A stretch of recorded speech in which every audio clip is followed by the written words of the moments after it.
ಹಾಗೆ ನಾನು ನಿಮಗೆ ಒಂದು ಚಿಕ್ಕ ಮದ್ದು ಹೇಳ್ಕೊಡ್ತೀನಿ. ನಿಮಗೆಲ್ಲ ಗೊತ್ತಿರಬೇಕು.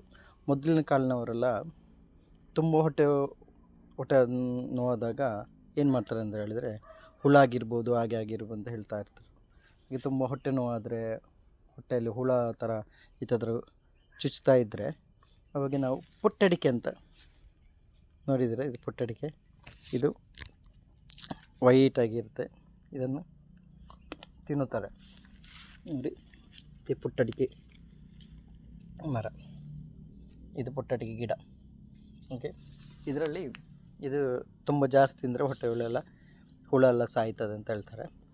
ಹಾಗೆ ಸಖತ್ತಾಗಿರುತ್ತೆ, ಟೇಸ್ಟು ಚೆನ್ನಾಗಿರುತ್ತೆ. ಈಗೆಲ್ಲ ಮಾಲಲ್ಲೆಲ್ಲ ಸಿಗುತ್ತೆ, ಆದರೆ ನಮ್ಮ ಹಳ್ಳಿಯಲ್ಲಿ ಈ ಥರ ಎಲ್ಲ ತಿಂತಾರೆ.